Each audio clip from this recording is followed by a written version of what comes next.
Assalamualaikum Assalamualaikum warahmatullahi wabarakatuh. Waalaikumsalam Waalaikumsalam warahmatullahi warahmatullahi wabarakatuh. wabarakatuh. Selamat malam Bapak dan Ibu semuanya. Semoga dalam keadaan sehat walafiat dan masih semangat untuk menyelesaikan satu semester ini. Semester sebentar lagi. 3 bulan lagi sudah harus selesai nih Pak Bu. Cih, Pak. Oke, semoga skripsinya segera tuntas dan segera selesai Bapak dan Ibu. Baik, Amin. mari kita buka dulu dengan sama-sama melapaskan basmalah. Bismillahirrahmanirrahim. Bismillahirrahmanirrahim. Baik Bapak dan Ibu, izin hari ini saya sifatnya membuka diskusi nggih, karena temanya adalah terapi cairan nutrisi dalam kondisi kekritis. Nah, ini kata Ibu saya kekritisan nggih. Sampai sambil ngetik tuh masih ngantuk semalam kemarin. Nggih, baik. eh Bapak dan Ibu, Kalau secara kalau saja secara pengalaman Bapak dan Ibu adalah jauh lebih oh, secara pengalaman dan skills. Tapi hari ini saya coba mengulas kembali eh, bagaimana kondisi terapi cairan yang ada secara umum dulu, baru nanti kita membahas secara kondisi kritis nih Bapak dan Ibu. Baik, sebagai pengingat kita bahwa ini slide-nya sudah jalan belum Gih, Pak Bu? Belum, Ini sudah, Pak. oh, sudah Sampun, Gih. Pak. Baik. Bentar ya. Gih. Baik. Eh, Kalau kita kembali kepada konsep definisinya pemberian cairan secara intravena, Gih, khususnya untuk mempertahankan atau mengembalikan keseimbangan cairan dan elektrolit di dalam tubuh kita. Nah, kembali lagi sebagai pengingat bahwa terapi cairan itu untuk mengoreksi gangguan volume cairan tubuh atau gangguan komposisi elektrolitnya atau gangguan keseimbangan asam dan basa tergantung dari kondisi patologis yang nantinya apa namanya berdampak pada pasien. Oke. Bentar, pointer. Oke. Kemudian pemberian cairan itu memastikan fungsi jaringan kita yang optimal, kemudian fungsi jaringan vital, kemudian mendukung metabolisme seluler pada pasien dengan kondisi kritis, tentunya kalau kita berbicara dalam konteks kondisi pasien yang sudah kritis. Oke. Nah, ini mungkin sebagai kita yang sekali kalau di klinisi saya rasa nggih Bapak dan Ibu untuk apa namanya lebih dalam kita mempelajari sebenarnya apa yang ada di dalam sel kita, tubuh kita nggih. Kalau kita lihat lebih dalam kompartemen dari cairan tubuh kita itu ada dua nggih. Ada cairan intraseluler dan cairan ekstraseluler. Kalau kita runtut lagi lebih dalam, sel itu apa? Sel itu adalah unit terkecil dari.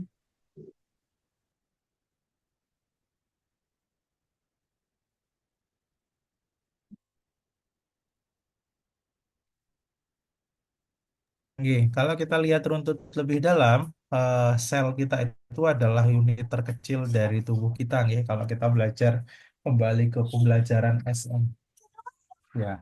Kalau kita belajar lebih dalam lagi atau mengingat kembali pembelajaran pembelajaran kita di SMA ataupun di SMP, nggih. Ya,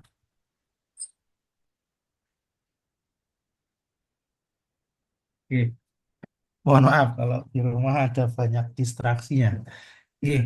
Eh, Kompartemen cairan tubuh kita, tubuh manusia itu kalau laki-laki sekitar 60%, kalau perempuan ada yang bilang 50 sampai 55% isinya adalah cairan tubuh gitu, oke. Kalau kita bagi cairan intraseluler dan cairan ekstraseluler. Nah, kalau kita kembali kepada fisiologisnya saya nyebutnya IGF nggih, atau saya nyebutnya CIS gitu kalau bahasa Indonesia. Saya kalau biasa di mahasiswa reguler nyebutnya dua gitu. CIS dan CES. Kalau CIS cairan intraseluler, kalau CES cairan ekstraseluler gitu. Kalau cairan intraseluler itu sendiri 2/3 dari total tubuh kita berada di dalam sel gitu. Nggih. Kalau cairan ekstraseluler itu sepertiganya itu cairan tubuh di di di apa namanya dipecah lagi menjadi dua gitu enggak? Ada cairan interstisial dan ada cairan plasma atau intravaskulernya atau di dalam pembuluh darah kita sekitar 25% dari cairan CES itu, cairan ekstraseluler. Oke. Ini mungkin menjadi catatan yang dua ini nanti yang apa namanya seringkali mengalami masalah atau yang seringkali menjadi acuan kita kalau di rumah sakit gitu, nggih. Cairan interstisial dan cairan plasma gitu. Oke. eh Kalau kita bahas satu-satu, nggih. Kalau cairan intrasel itu cairan intraseluler yang berada di dalam sel kita tentunya dan merupakan kompartemen terbesar dari cairan tubuh kita. Volumenya sekitar 2/3 dari total cairan tubuh pada orang dewasa.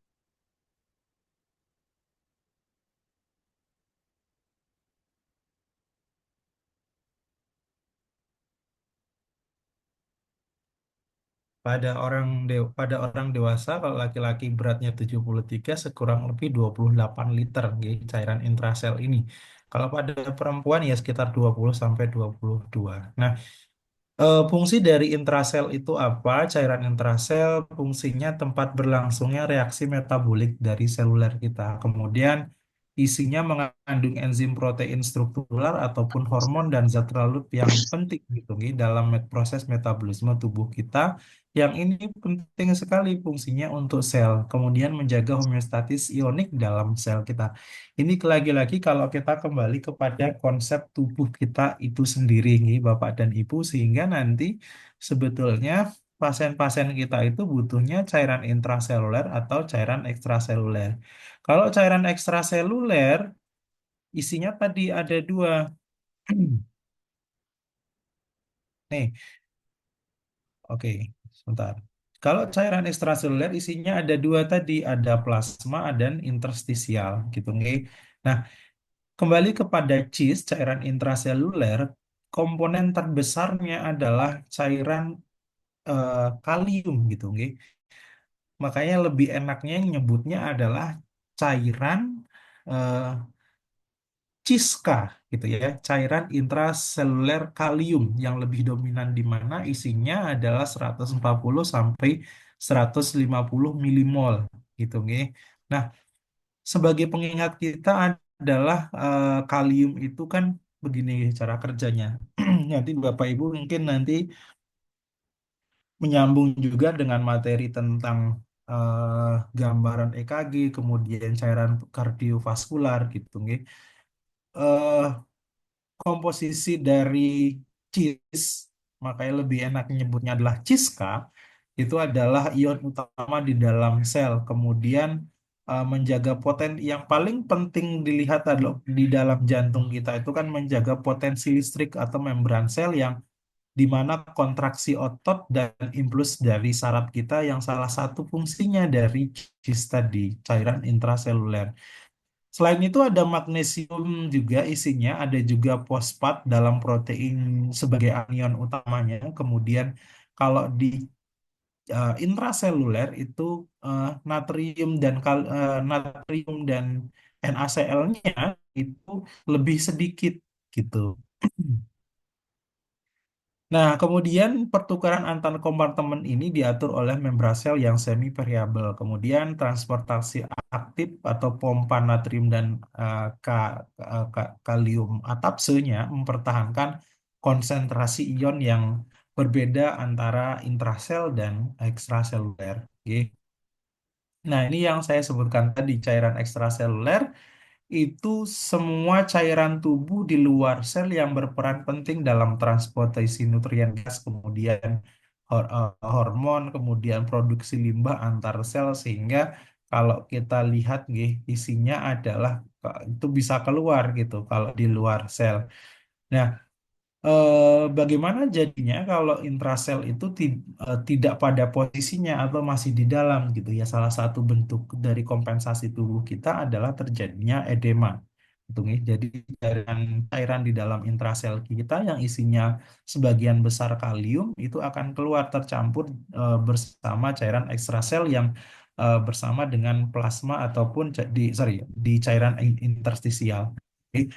Kemudian di eh, apa namanya sebagai penting juga di ekstrasel itu adalah cairan dalam pembuluh darah kita yang isinya adalah plasma yang nanti Bapak Ibu yang setiap hari Bapak Ibu juga evaluasi dan lihat gitu nggih.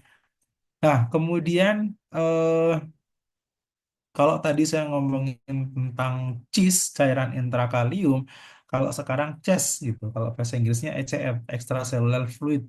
Kalau CIS, nah CES maksud saya cairan ekstraseluler yang isinya adalah natrium yang lebih dominan gitu. Ada nggak kloridanya? Ada gitu. Oke, makanya lebih enak mengingatnya adalah CISCA dan CESNA. Oke. Di mana fungsi dari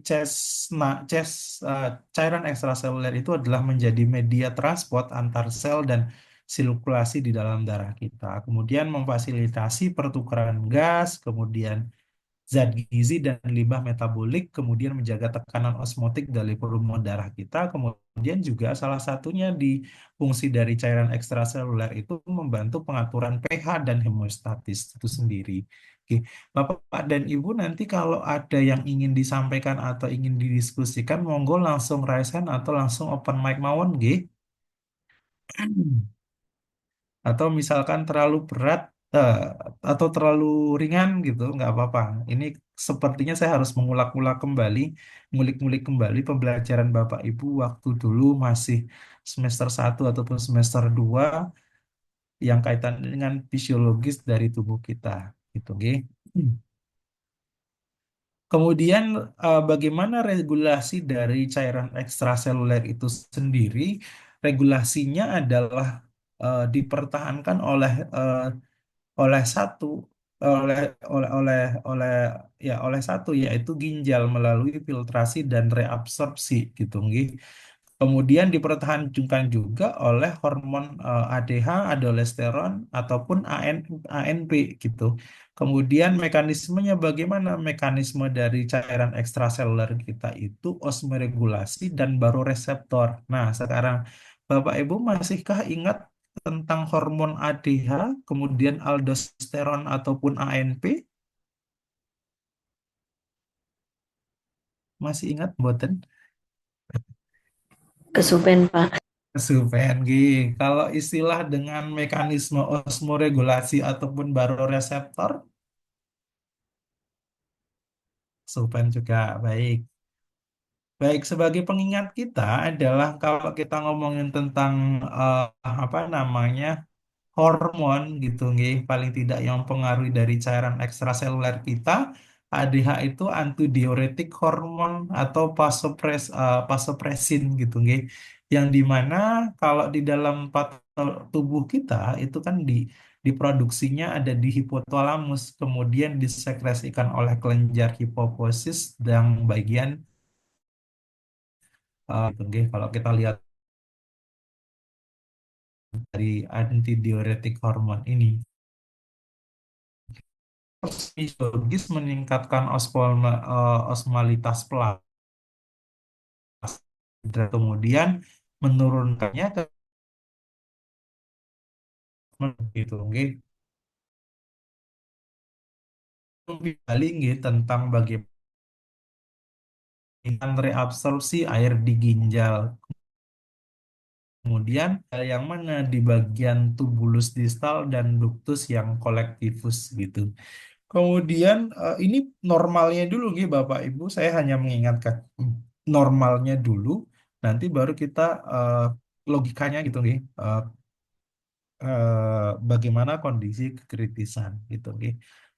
Kemudian kalau mengurangi output urin itu mencegah dehidrasi, nggih. Kemudian memutuskan urin lebih pekat biasanya kalau dia osmolitas plasmanya meningkat gitu, nggih.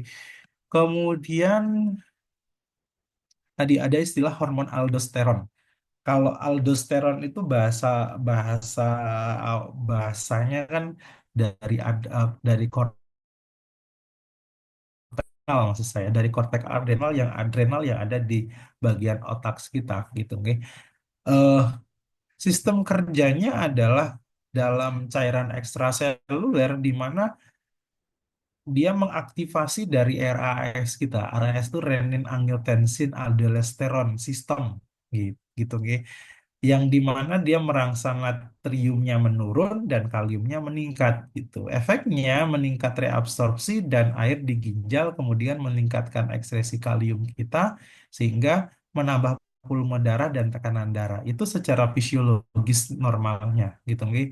Nih, mungkin sebagai pengingat juga Bapak Ibu perlu diingat nggih ada hormon-hormon rangsangan RAS, kemudian aldosteron, kemudian ADH itu karena nanti kita akan coba memahami eh, merecall kembali gitu nggih bagaimana cairan-cairan pada kondisi kritis itu bisa terbentuk dan terjadi sehingga kita butuhnya apa sebenarnya tubuh manusia itu butuhnya cairan yang seperti apa sih gitu nggih. Oke, ini selanjutnya ada istilahnya kalau kita kembali ke hormon kita di cairan ekstraseluler ada namanya ANP. AMP kepanjangan dari atau akronim dari natriuretic peptide gitu. Kalau kita kembali ke proses di dalam di jantung kita, nggih, salah satu hormonnya namanya ANP itu diproduksinya di atrium jantung saat saat di mana ini dia akan merespon saat terisi berlebihan.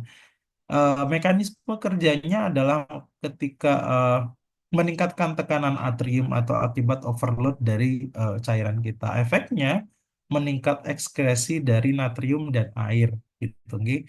Kemudian menghambat ADH dan aldosteron tadi. Nah, sehingga ini menurunkan tekanan darah dan volume darah, volume cairan, nggih. At least atau paling tidak ada tiga hormon ini yang bekerja ketika tubuh kita kekurangan atau tubuh kita berlebihan gitu, nggih.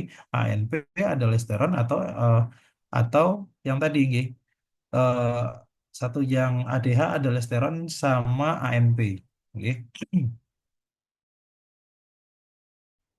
Kan tadi ada istilah yang ini Bapak dan Ibu, mekanisme osmoregulasi dan baroreseptor, nggih. Apa itu osmoregulasi gitu?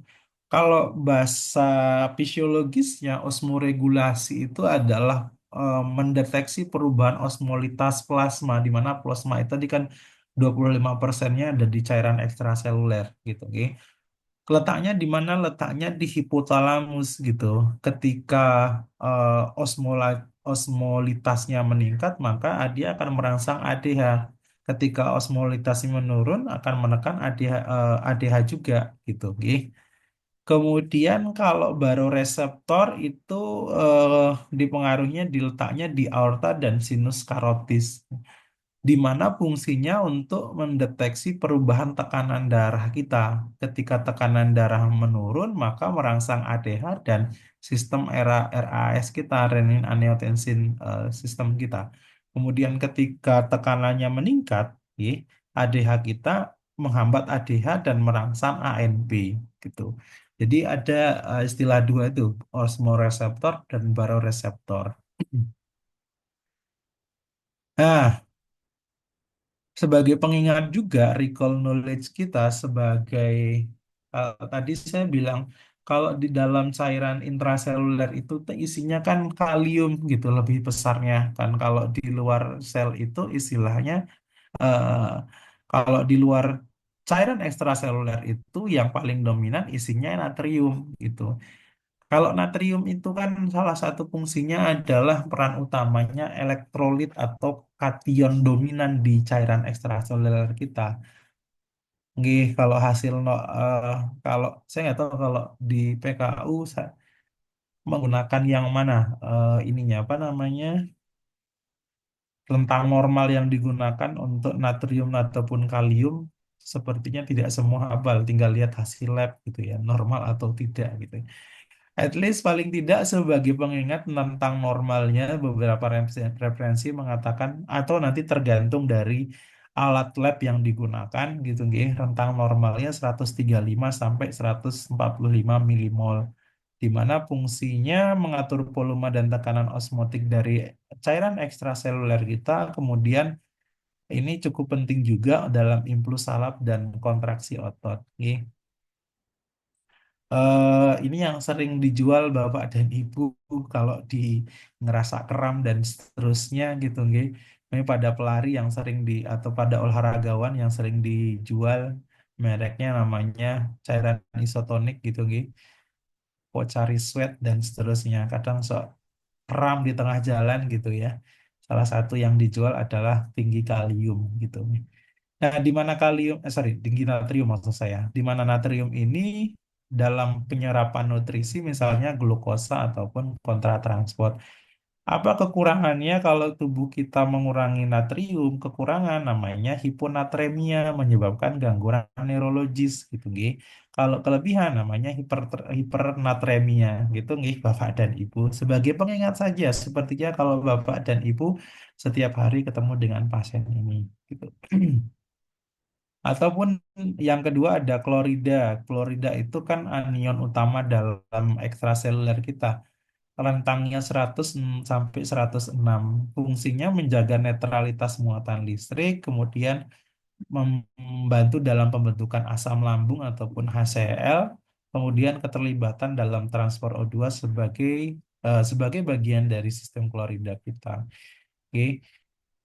Tadi saya sebutnya osmotik gitu ya. Klorida itu juga mengatur tekanan osmotik dan volume plasma dari tubuh kita gitu. Oke. Kalau bikarbonat baper penyangga utama dari pH. Oke. Kalau kita kembali kepada konsep dari asam dan basa, oke, pH itu kan dihasilkan oleh ini salah satunya adalah HCO3 ini. pH itu kan normalnya 6,3. Semoga di rumah sakit PKU tidak berubah normalnya nggih, yang digunakan karena tergantung alat juga kadang beda menggunakannya. pH itu kan normalnya adalah 6,35 sampai 0,45 secara guidance utamanya. Di mana kenapa kok 63,5 sampai 6 eh, 7,45 itu dihasilkan oleh log plus 6 6,1 plus log gitu ya. Kalau kita kembali kepada fisiologisnya. Kalau bikarbonat HCO3 itu menjaga keseimbangan asam dan basa kita ini. Kemudian bekerja sama dengan paru dan ginjal dalam sistem buffer dari bikarbonat kita. Oke. Oke, Bapak dan Ibu nanti kalau melihat cairan-cairan yang digunakan sepertinya akan isinya CO2, H2A dan H2O, H2CO3 dan seterusnya. Gitu, oke. Kalau HCO3 kita mengalami penurunan, tandanya pasien mengalami asidosis metabolik gitu kan.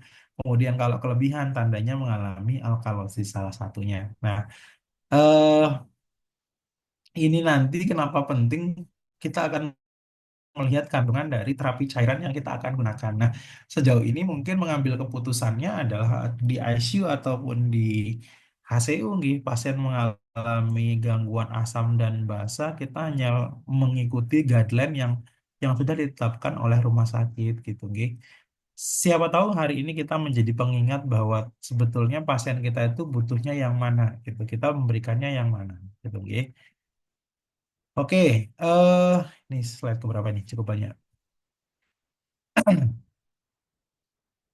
Kemudian kalau tekanan dan mekanisme cairan kita sebagai pengingat bahwa pertukaran cairan antar plasma dan interstisial gitu nggih, antar kompartemen di ECF tadi kan ada plasma dan interstisial gitu nggih. Ini terjadi pertukaran terjadi di kapiler darah dan dikendalikan oleh dua tekanan utama nih Bapak dan Ibu, ada tekanan hidrostatik dan tekanan onkotik. Kita sepakat kembali lagi mungkin yang baru hadir nih Bapak dan Ibu, saya kembali lagi bahwa tadi di cairan ekstraseluler kita ada dua yang berperan penting di situ, yaitu plasma dan interstisial. Di mana kalau plasma itu di dalam cairan di vaskuler kita, gitu nggih. Bagaimana tekanan hidrostatik? Kalau hidrostatik gaya dorong dari darah dalam kapiler keluar menuju jaringan interstisial. Nggih. Semakin tinggi tekanan kita, semakin besar cairan yang terdorong keluar dari pembuluh darah. Nggih. Contohnya misalkan kalau kita mengalami pasien mengalami tekanan darah tinggi atau pasien mengalami gagal jantung kongestif. Gitu, nggih. Kemudian yang kedua adalah tadi tekanan onkotik atau kologit osmotik kita dihasilkan oleh protein plasma terutama di bagian albumin di dalam darah kita. Kemudian kalau yang onkotik ini menarik cairan kembali ke dalam pembuluh darah atau dari interstisial. Oke. Nah, ini jadinya yang tadi saya sampaikan di awal, jika albuminnya rendah, cairannya sulit ditarik kembali, terjadilah dia edema gitu. Begitulah kira-kira fisiologis dari terjadinya edema.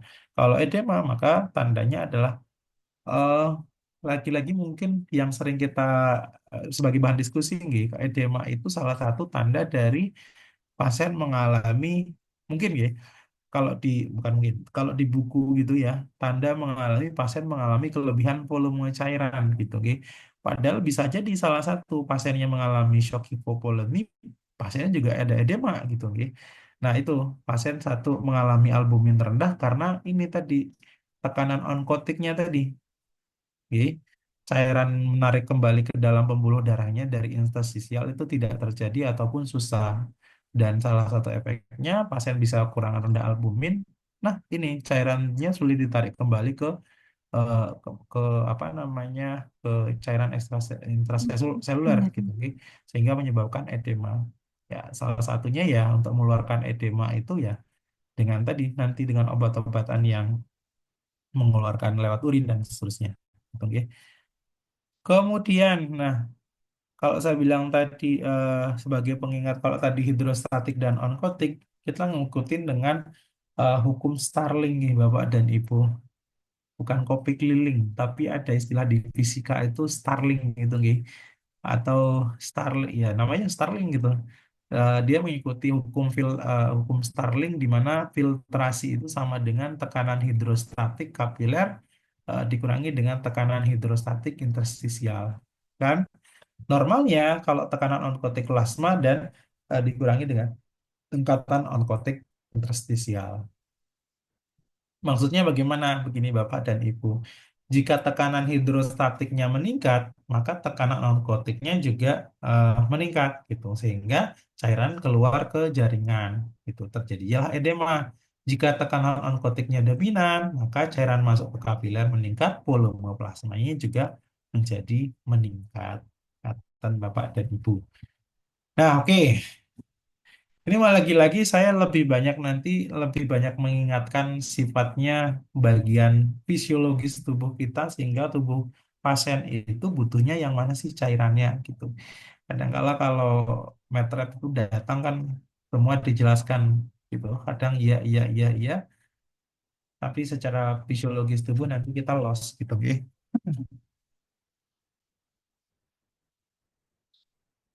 Kemudian selanjutnya Bapak dan Ibu, eh, osmosis itu maksudnya begini Bapak Ibu. Osmosis itu adalah pergerakan air melalui membran sel, membran semipermeabel dari larutan hipotonik ke hipertonik. Nggih.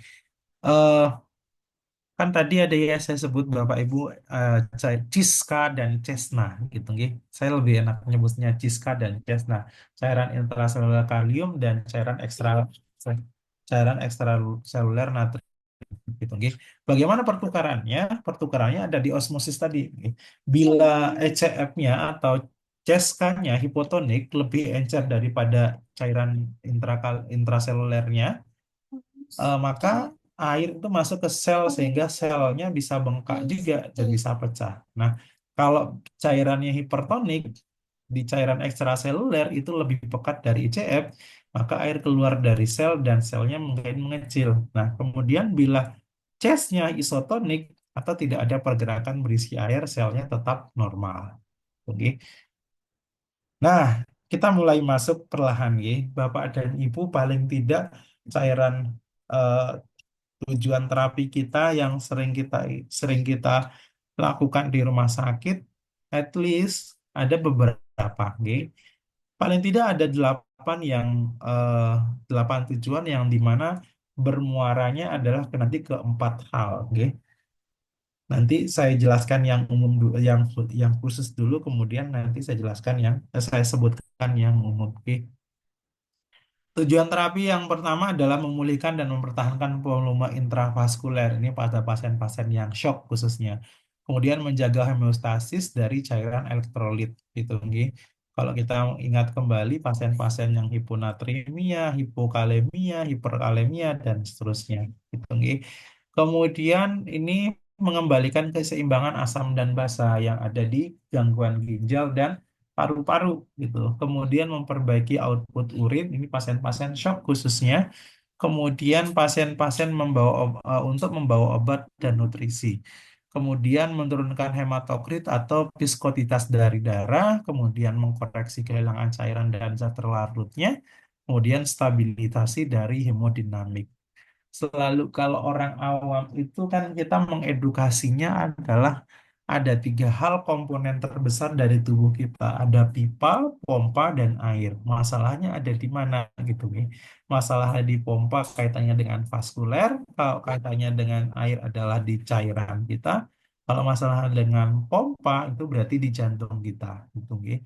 Nah, di yang kali ini kita coba bahas tentang yang di airnya gitu. Kalau airnya kurang ya kita tambah, kalau airnya bermasalah kita perbaiki, kalau airnya kurang jernih ya kita jernihkan. Kira-kira demikian. Kalau pada orang awam kita mengedukasinya gitu. Oke. Oke. Paling tidak dari 8 tujuan tadi kita spesifikkan lagi menjadi 4 pilar utama terapi cairan. Gitu, nggih. Yang pertama adalah resusitasi, yang kedua adalah rumatan, dan yang ketiga adalah koreksi, dan yang keempat adalah nutrisi IP ataupun replacement. Yang sering terjadi di ICU kan ada 3 ini, nggih, Bapak dan Ibu, resusitasi, koreksi, ataupun nutrisi atau replacement.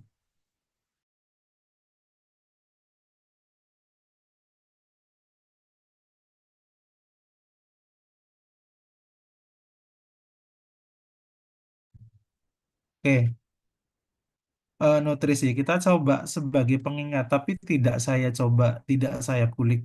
Kita tidak akan mengulik lebih dalam, gitu, karena ini kaitannya dengan cairan, bagaimana resusitasi, shock dan seterusnya nanti ada sendiri, gitu, Bapak dan Ibu. Tapi paling tidak ini menjadi tujuan utama dari 8 tadi, gitu. Ada resusitasi, rumatan, koreksi dan nutrisi IV ataupun replacement. Oke. Mohon maaf Bapak dan Ibu kalau ada bocor-bocornya. Kalau udah jam segini sudah direcoki sama baik gitu, Pak. Oke. Oke, Bapak dan Ibu, kalau resusitasi sebagai pengingat adalah pemberi cairan secara cepat untuk memperbaiki perfusi jaringan yang terganggu akibat hipovolemia. Oke. Tidak semua shock itu diberikan cairan karena ada banyak-banyak, ada paling tidak ada 4 jenis shock nih Bapak dan Ibu sebagai pengingat: shock hipovolemik, shock septik, shock kardiogenik, dan shock anafilaktik gitu. Nanti ada pembahasan sendiri gitu. Kalau kayak kekurangan cairan ya shock hipovolemik gitu. Jadi di mana tujuannya untuk mengembalikan volume intravaskuler, eh, meningkat tekanan darah dan memperbaiki oksigen jaringan.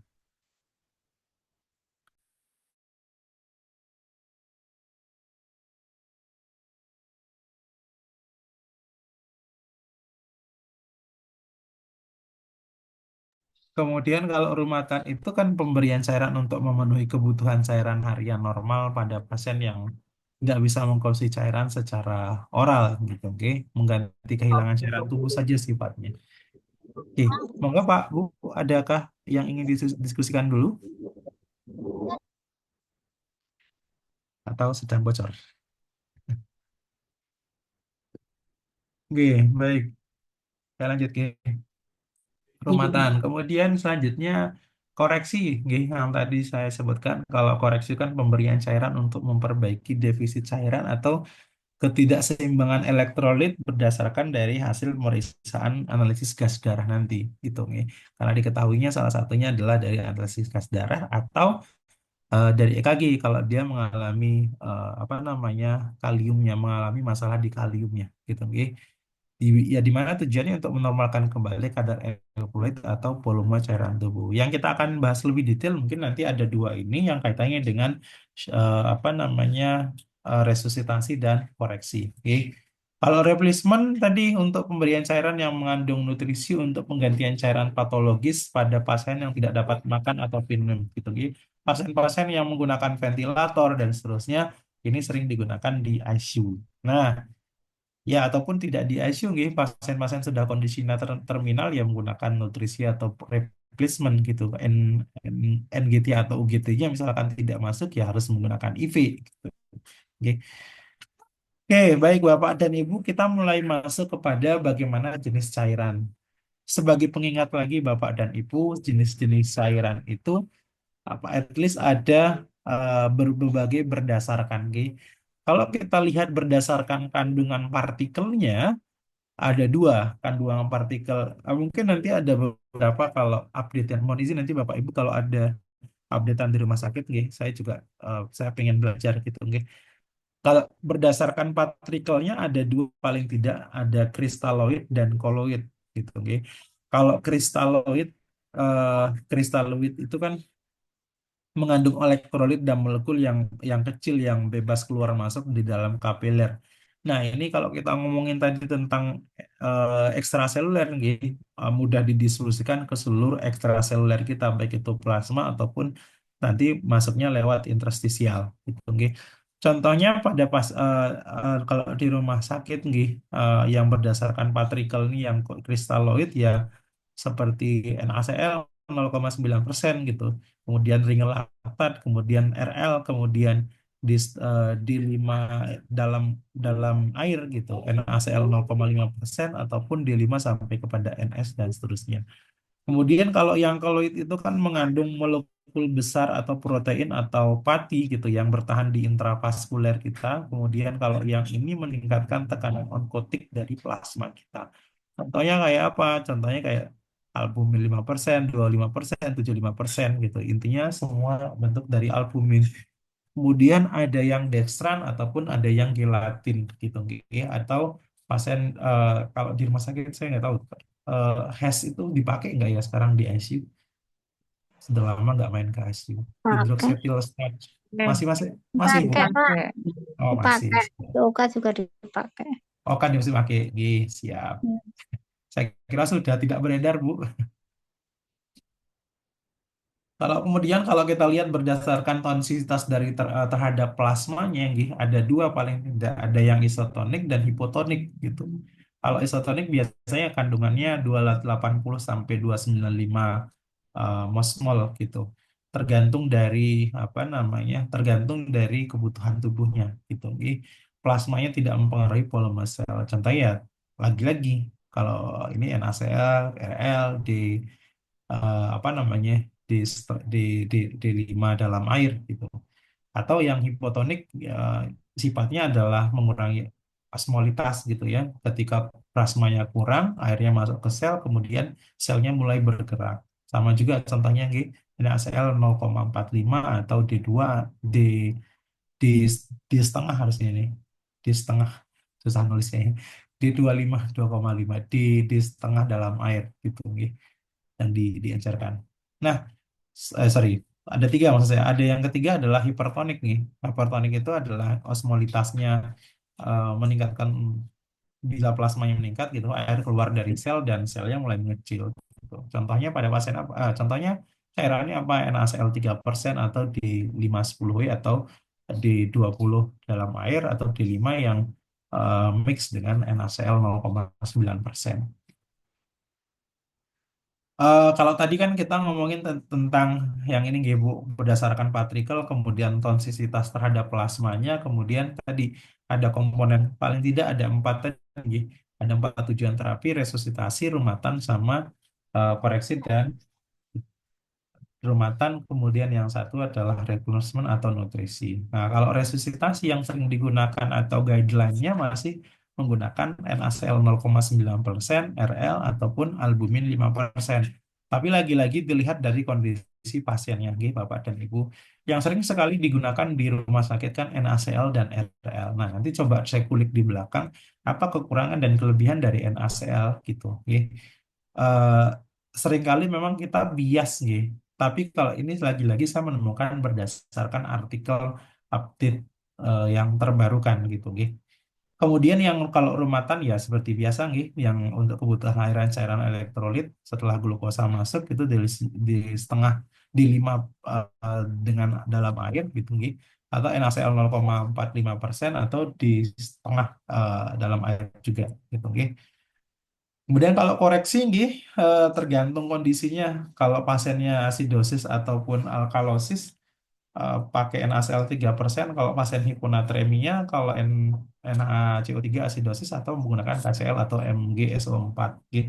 Kalau pasien-pasien hiperkalemi biasanya nanti akan menggunakan apa? Akan di mix nih Bapak dan Ibu, eh, pakai D5 atau pakai insulin dan seterusnya.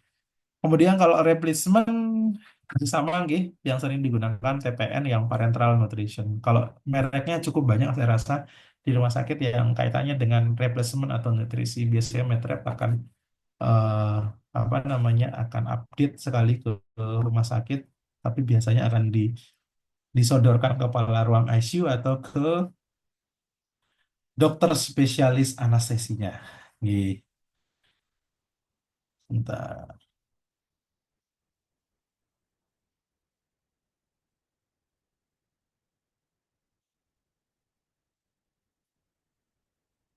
Nih, ini sebagai resume nggih Bapak dan Ibu bagaimana apa namanya yang tadi saya coba jelaskan dan saya coba rangkum dari beberapa artikel yang kaitannya dengan penggunaan apa namanya penggunaan cairan dan seterusnya gitu nggih. Oke, baik. Indikasi terapi cairan di ICU, ada dua mungkin yang saya coba kita kulik hari ini, nggih. Pasien dengan shock hipovolemi dan koreksi.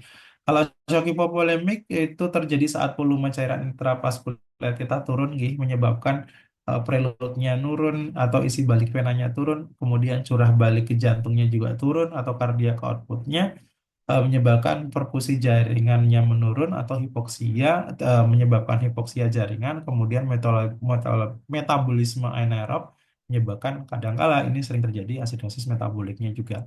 Pasien-pasien yang penkes atau penurunan kesadaran seringkali dia shock hipovolemik, kemudian kita cek AGD-nya akan mengalami asidosis metabolik karena tadi nggih, apa namanya gangguan di asam basa yang penyebabnya adalah di preloadnya di jantung itu mengalami penurunan. Oke. Respon tubuh ya tetap akan takikardi, maka adalah salah satu indikasi pasien shock hipovolemik ya cek nadi gitu, guys, sebelum nanti kita lihat MAP-nya.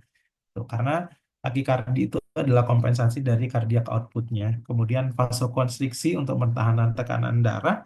Nah, kalau kita kembali kepada sistem tadi ada apa namanya di di di bagian atrium kita nggih, aktivasi dari RAS dan ADH tadi menyebabkan retensi air dan natrium, menyebabkan kegagalan organ dan multiple kegagalan organ multiple, kalau bahasa Inggrisnya multiple organ disease system gitu nggih. Nah, apa yang dibutuhkan guideline-nya menggunakan ini, coba saya kulik menggunakan guideline-nya nggih. Eh, ini jenis targetnya tadi ya. Oke, nih target dari klinis resusitasi kita semoga masih sama dengan rumah sakit juga nih. MAP kita lebih dari 65 milimeter air raksa gitu nggih. Semoga tidak lupa nggih rumus MAP Bapak dan Ibu. MAP kun emang ya mungkin ya kalau yang di ICU insya Allah saya yakin pasti ingat, tapi kalau di ruangan yang ada di ruangan gitu mungkin lupa gitu. Sebagai pengingat MAP itu MAP kita kan dihasilkan oleh eh, tekanan sistol dikalikan dengan 2 dibagikan ditambah dengan diastol sistol gitu nih dibagi kok jadi kebalik. Gimana Bu? Dua kali MAP diastol Dua tambah kali sistol. diastolik. dua Dua kali kali diastolik. diastolik ditambah sistolik dibagi 3. Nah, ya, itu kok jadi dibagi 3, oke? 2 kali diastolik ditambah sistolik dibagi 3. Oke. Kalau urin output jika lebih dari 0,5 mililiter per kilogram berat badan per jamnya. HR frekuensi kita normal, kemudian capillary fill time-nya kurang dari 2 detik, kemudian penurunan laktatnya kalau tersedia nggih. Tapi biasanya harusnya dicek gitu nggih. Kalau pasien-pasien dengan shock hipovolemik. Yang kita gunakan tadi salah satunya adalah NaCl 0,9%, kandungannya adalah natrium dan klorida, di mana isi salah satunya adalah osmolaritasnya 308 mililiter, sedikit hipertonik terhadap plasma sebenarnya. Nah, ini bagaimana distribusi di kompartemen kita. Larutan isotonik itu kan akan osmolitas mirip plasma kita. Efek terhadap selnya gitu ya, tidak menyebabkan pergeseran air ke larut dari sel, kemudian tidak mengubah volume sel. Kemudian sistem tubuh kita, tekanan hidrostatiknya meningkat, menambah tekanan perkusi di dalam jaringan kita. Menyebabkan aktivasi dari baroreseptor, aktivasi baroreseptor kita menurun, kemudian peningkatan tekanan darah, penurunan aktivasi dari sistem RAS dan ADH kita tadi. Sebagai pengingat, yang paling penting di situ adalah RAS dan ADH. Salah satu hormon tadi kan eh, hormon dari ADH kita. Nah, jadi salah satu bagaimana kinerja dari NaCl itu sendiri. Tapi, nah ini tapi Bapak dan Ibu, NaCl itu yang sering kita gunakan, tapi nah hasil temuan kami gitu, nggih, ternyata asidosis itu juga kekurangannya adalah eh, kalau di pasien mengalami atau tidak direkomendasikan pada pasien-pasien yang mengalami asidosis hiperkloremik gitu nggih. Karena apa? Kandungan kloridanya sangat tinggi, kemudian lebih besar dari klorida dan plasma. Kemudian pemberian dalam jumlah besar meningkatkan kadar klorida, meningkatkan darah menginduksi. Sebabnya ini adalah asidosis metabolik pada hiperkloremik gitu nggih. Kemudian gangguan fungsi ginjal gitu nggih. Pasien asidosis hiperklolemik dapat menyebabkan penurunan aliran darah di ginjal atau renal vasoconstriction gitu nggih. Kemudian ini juga dalam volume yang besar berhubungan dengan peningkatan risiko cedera di ginjal atau aki gitu nggih. Tapi ya paling normal kita gunakan NaCl gitu kalau pasien-pasien mengalami apa namanya eh, masalah di ginjal gitu nggih. Ini juga terlalu menjadi kekurangan gitu, guys. Sedikit hipertonik terhadap plasmanya gitu. Kemudian tidak mengandung penyangga atau buffer ketika pasien-pasien yang laktatnya atau asetatnya atau glukonatnya terlalu tinggi gitu. Sehingga membantu memperbaiki asidosis metabolik yang berbeda dengan ringer laktat atau plasma. Tidak cocok untuk resusitasi besar tanpa koreksi. Ya kita sepakat kalau koreksi kita tidak menggunakan NaCl, apalagi kalau di ruang kamar operasi gitu. Jarang sekali untuk menggunakan NaCl karena lebih cepat masuk ke dalam sel itu ke dalam intrasel itu eh, yang ringer laktat gitu. Atau sebaiknya dihindari atau dibatasi pada pasien-pasien yang mengalami shock septic. Alasannya karena memperberat dari asidosisnya atau pasien-pasien cedera ginjal akut atau AKI, memperburuk disfungsi dari ginjalnya. Pasien dengan risiko edema atau edema berat gitu ya, memperparah retensi dari cairan. Kemudian terapi jangka panjang atau volume yang besar, ini hiperkloremik juga yang kumulatif kalau terlalu panjang digunakan. Nah, solusinya bagaimana? Beberapa referensi mengatakan pakainya yang RL, walaupun RL juga nanti ada kekurangannya gitu, G. Atau menggunakan yang plasmalit gitu. Plasmalit masih ada nggak, G? Saya nggak paham mereknya kalau di rumah sakit apa ya kalau plasmalit. Gila Husal sana sih, Pak. Nah, sepertinya kalau saya kurang kurang paham kalau mereknya. Kalau dijelaskan sama metrepnya kadang oh kandungannya ini ya berarti udah paham isinya apa gitu. Karena kalau merek itu kan banyak nih Bapak dan Ibu. Saya nggak Iya. hafal mereknya. Oke, kalau plasmalit mengandung asetat dan glukonat sebagai buffernya, kemudian osmolitas itu mendekati plasma dari tubuh kita. Gitu. Kemudian tidak mengandung kalsium, aman untuk campur obat untuk IV-nya. Atau sebetulnya kalau pernah lihat di mana Malaysia ya, kalau Malaysia pakainya Harman Solutions gitu. Sebenarnya hampir mirip sama RL sih, tapi sepertinya kalau Indonesia ada nggak ya Harman Sering, Pak. Asring ya. Ya, Ya, merek-merek begitu lah Bu. Saya kurang hafal kalau mereknya cukup banyak soalnya. Nanti belum lagi kalau produk dari Cina tuh udah keluar, udah ampun-ampunan kalau produk Cina keluar tuh. Karena satu satu kandungan bisa banyak merek tuh saingannya. Ada bisa lima gitu. Kenalan. Nggih. Kemudian kalau RL, nggih, kalau RL ya tetap samanya natrium, klorida, kalsium juga sama nggih. pH-nya 6,5. Tapi kekurangannya nggih, beberapa referensi mengatakan mengandung kalsium dan mengandung kalium dan kalsium. Ya, memang itu salah satunya, tapi kalau pasien-pasien dengan gagal ginjal sepertinya tidak direkomendasikan, nggih, karena memperburuk hiperkalemi pada pasien dengan gagal ginjal tadi. Atau yang kalsiumnya bisa mengedap atau dicampur dengan obat tertentu, nggih, seperti darah atau sitrat atau transfusi darah yang cukup masif. Makanya harus lihat lagi kondisi pasiennya, Bapak Ibu. Kemudian kekurangannya metabolisme laktat bergantung pada fungsi hati kita. Kalau fungsi hati kita, hati pasien maksud saya, pada pasien dengan gagal hati berat gitu nggih, metabolisme laktatnya menjadi bikarbonatnya terganggu. Kemudian ini resiko akumulasi dari laktatnya. Kemudian ini lebih hipotonik juga nggih. Tapi ini jarang juga pada pasien gitu. Walaupun disebutkan lebih hipotonik sebetulnya dibandingkan dengan plasma gitu. Nah, walaupun jarang terjadi, tapi ini kurang direkomendasikan pada pasien-pasien traumatic injury, oke? Karena akan memperburuk edema cerebral yang diberikan pada pasien dengan TBI traumatic brain injury, gitu. Walaupun nanti harus melihat kondisi pasien, gitu. Secara guideline ataupun secara teori mungkin akan mengatakan ABC seperti ini, tetapi lagi-lagi nanti dilihat kembali eh, Oke, Bu Hesti, tidak apa-apa. Dilihat kembali kondisi pasiennya, yaitulah art of nursing kita, nggih. Bagaimana melihat kondisi pasien yang kita rawat. Oke, bismillah, semoga bisa 1 jam kita selesaikan.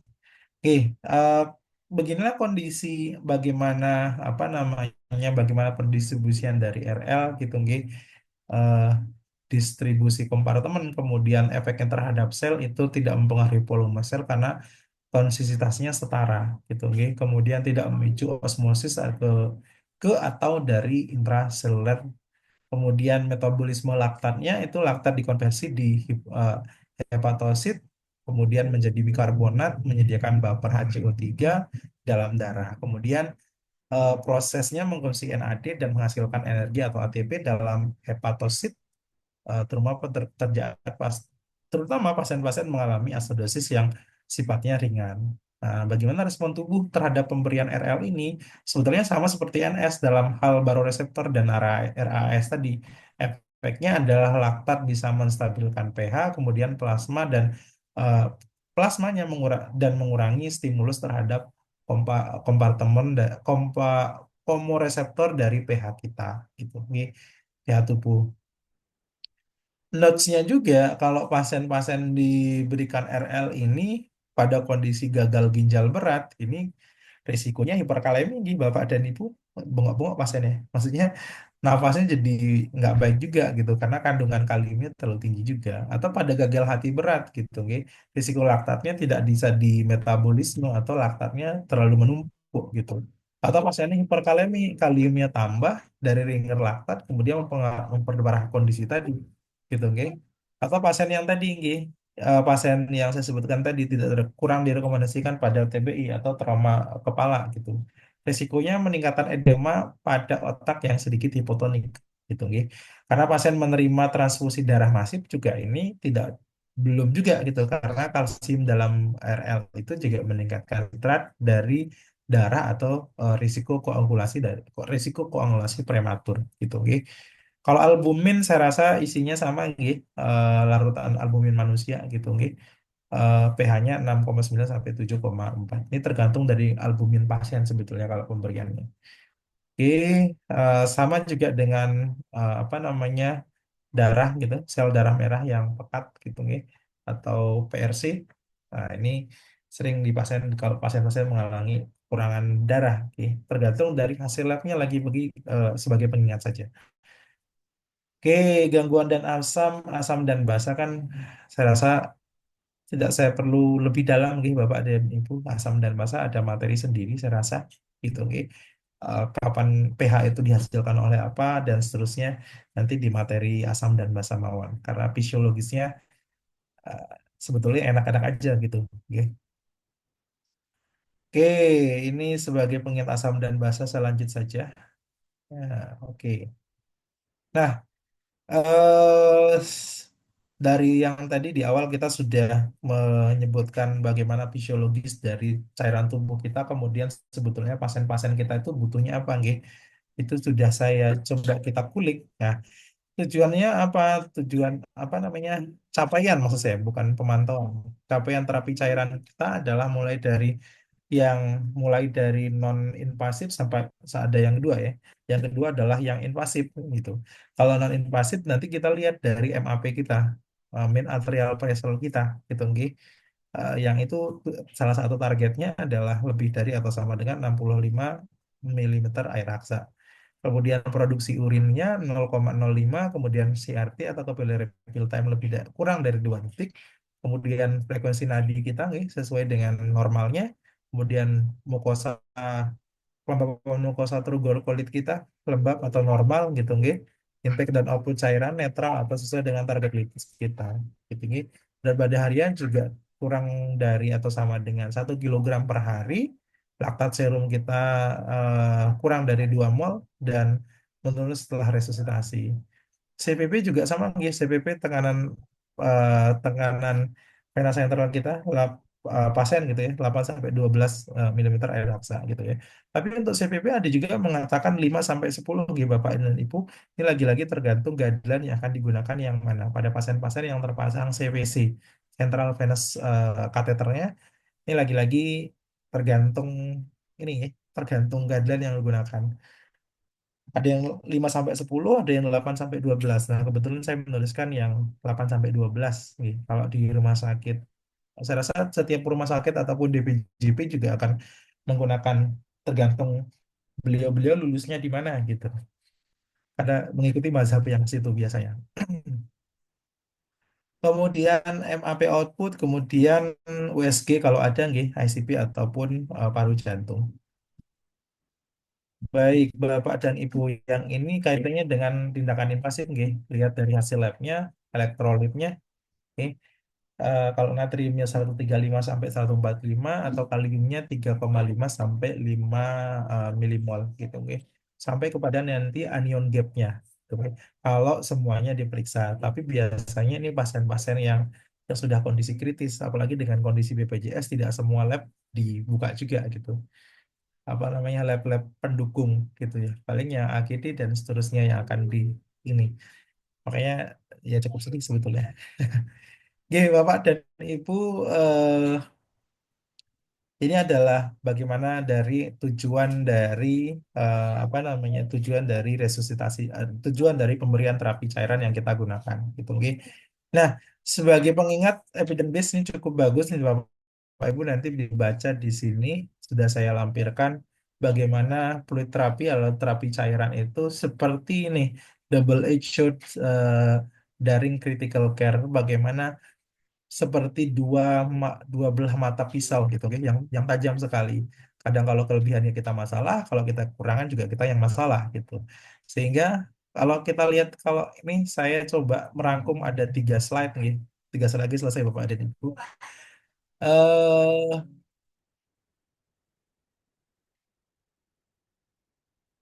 Oke, sebentar Bu Eni PKU Gamping ya. Saya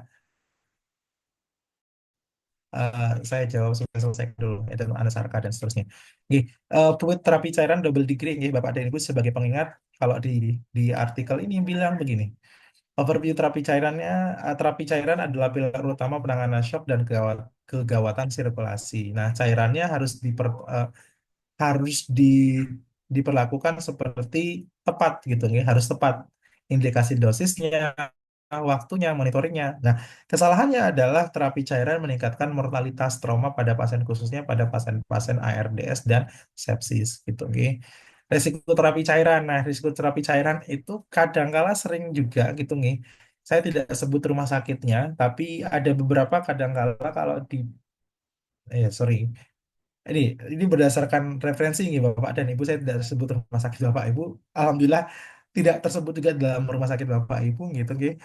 Risiko terapi cairan ya, kalau berlebihan pemberian terapi cairan akan menyebabkan akumulasi di jaringan gitu nggih. Dampaknya ya edema paru gitu nggih. Sebabnya ya akan terjadi gangguan oksigenasi. Nah, nanti akan penggunaan ventilator dan seterusnya.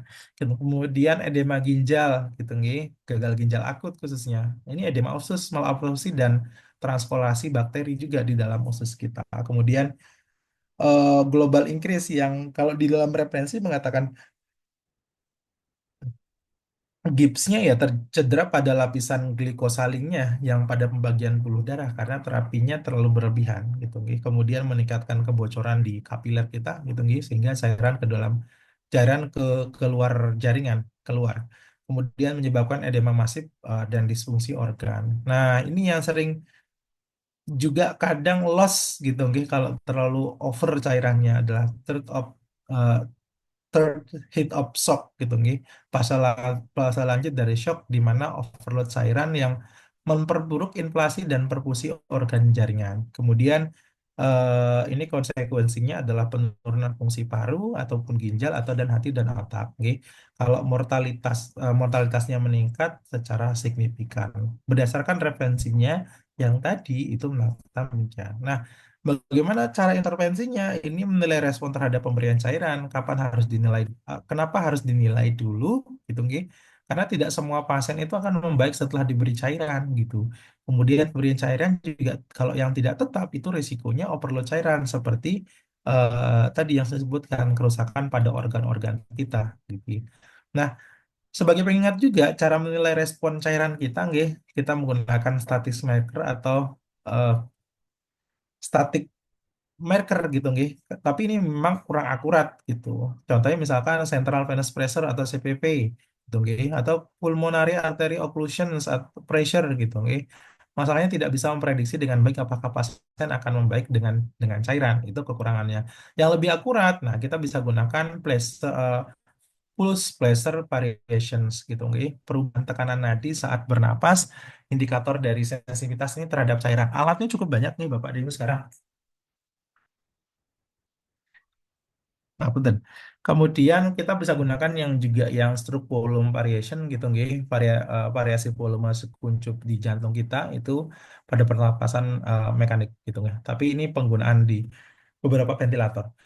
Kemudian bisa digunakan juga passive leg raising gitu ya, mengangkat kaki pasien untuk menstimulus bolus di cairan alaminya. Kemudian and expiratory occlusion gitu nggih. Ini pada ventilasi menghentikan ventilasi di akhir ekspresi untuk melihat perubahan jantungnya akan seperti apa gitu nggih.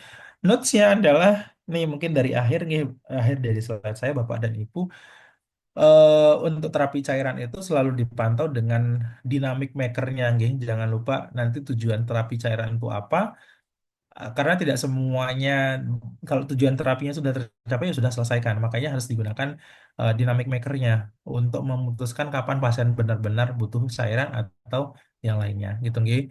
Jadi mungkin jadi pengingat juga Bapak dan Ibu, kalau kita di IGD nggih, Bapak dan Ibu semuanya diberikan cairan, semuanya ya walaupun tidak semua nggih, sebagian besar kalau masuk ya udah pasang infus gitu nggih. Biasanya menunggu instruksi dari dokter. Dokter IGD biasanya seperti itu. Biasanya, semoga di rumah sakit Bapak Ibu tidak demikian, gitu, nggih. Karena beberapa kami temukan mahasiswa kami masih seperti itu, nggih, Bapak Ibu. Tanpa mengevaluasi apakah betul-betul membutuhkan cairan atau tidak, gitu, nggih. Eh, Kapan menggunakan dinamik tadi, nggih, mulai dari evaluasi dinamik maker, kemudian bagaimana apakah responnya positif atau responnya negatif, gitu, nggih. Kalau responnya positif berarti lanjutkan, kalau tidak berarti cari alternatif penggunaan dari terapi cairan. Terima kasih Bapak dan Ibu, nampaknya kita harus diskusi sepertinya. Adakah pertanyaan Bapak Ibu sebelum saya jawab yang ada di apa namanya kolom chat?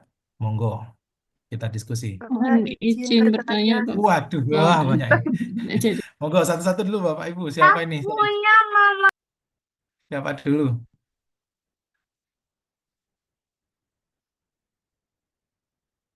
Halo? Halo, izin bertanya, Pak. Ini kan Nggih. sinten niku, Em, sinten iki. Mohon izin, jadi saya tuh dapat di PICU itu ada pasien shock. Ternyata Nggih. menurut dokternya konsultan di PICU itu kalau shock sekarang itu tidak boleh diberi minum, jadi harus intravena. Sedangkan kan kalau intravena kadang susah ya Pak ya. Itu alasannya kenapa ya Pak? Matur nuwun. Ini ilmu baru. Baik, saya catat dulu nih Bapak dan Ibu. Monggo, ada lagi sebentar, saya catat dulu sebentar. Saya stop screen dulu nih. Oke, ada lagi Bapak dan Ibu? Izin bertanya, Bapak. Oke. Untuk mengetahui ketepatan pemberian cairan tuh apa aja yang perlu diperhatikan, Bapak? Misalnya, apakah pasien ada kardiomegali, apakah pasien ada UDEM, terus apa pertimbangan berat badan atau seperti apa, Bapak, untuk mengetahui agar pemberian cairan itu tidak melebihi yang dibutuhkan pasien. Oh, oke. Baik, Hmm. siap. Cukup dulu gitu Pak Bu. Ini kalau saya salah atau ada ilmu terbaru mohon nanti saya dibantu nggih Bapak dan Ibu. Oke, baik. Eh saya pelan-pelan. Saya jawab dua pertanyaan yang langsung sebentar dulu nggih Bapak dan Ibu. Ini dari Bu Erni dulu saya jawab nggih. Mohon izin. Bu Erni nggih Bu Erni. Ini Pak izin bertanya mekanisme odema anasarka dan odema pasien hipoalbumin. Eh, izin mekanisme odema. Oke. Jadi gini, kalau eh, kalau edema anasarka itu kan jadi gini, kalau edema anasarka itu kan umumnya di seluruh tubuh nggih, bukan hanya satu bagian. Leres Bu, Pak Bu, betul? Leres, Pak. Oke, Nah, semua.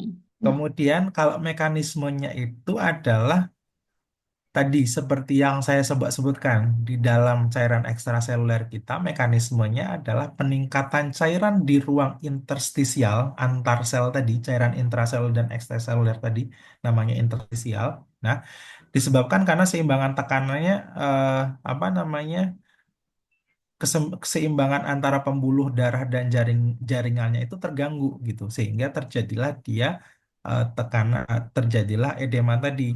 Faktor utama yang paling berperan apa? Ada tiga Bu. Satu, tekanan onkotik plasmanya, misal tekanan onkotik plasmanya rendah, kemudian retensi natrium dan airnya oleh ginjal, kemudian atau yang ketiga, cairan tadi, kebocoran kapiler atau peradangan sistemik berat ini kasusnya seringkali pada pasien-pasien yang sepsis atau gagal hati atau gagal ginjal. Sifatnya adalah seluruh seluruh tubuh Bapak dan Ibu, Bu Erni. Nah, kalau odem hipoalbumin itu masalahnya adalah kita sepakat dengan dia mengalami masalah di albumin. Nah, kalau kita tarik kembali, kalau albumin itu kan tugasnya menarik air ke dalam pembuluh darah, menjaga tekanan onkotik kita. Nah, responnya kalau albuminnya kurang, tekanan onkotik pada plasmanya turun, airnya keluar dari tubuh ke jaringan, menyebabkan edema juga, gitu, Gi. Ini biasanya kan edemanya cukup luas, apa namanya, edemanya juga seringkali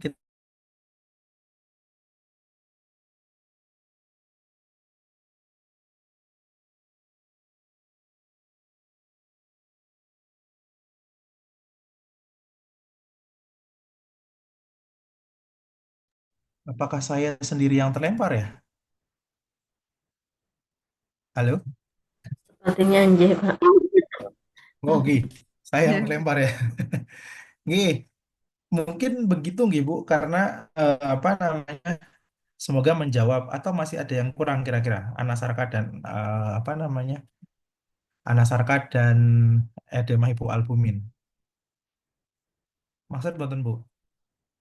Atau saya kurang maksud.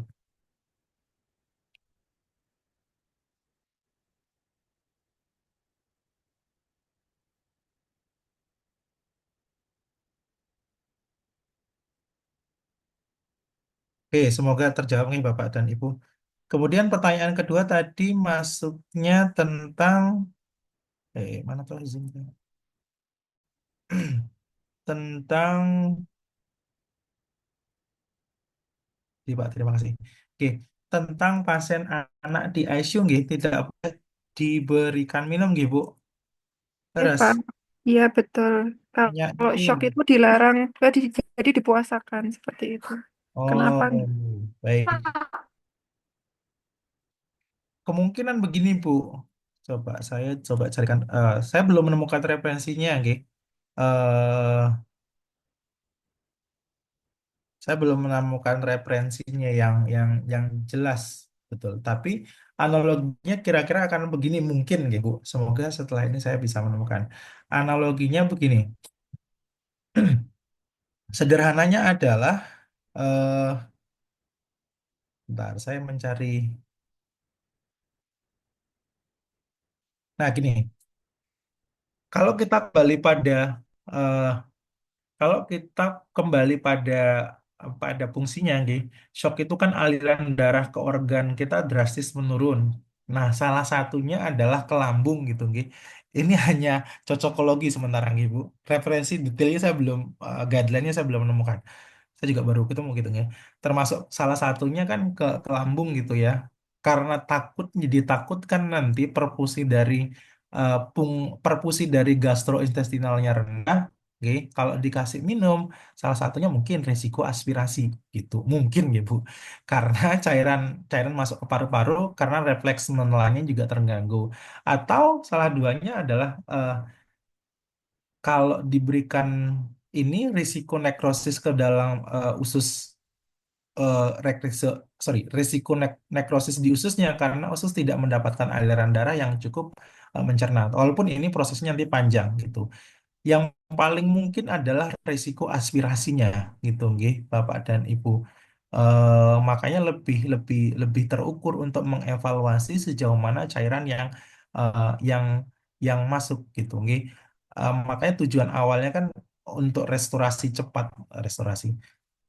Tujuan cepatnya adalah restorasi cepat pada volume darah yang efektif, kemudian meningkatkan tekanan darah atau memperbaiki fungsi jaringan tadi.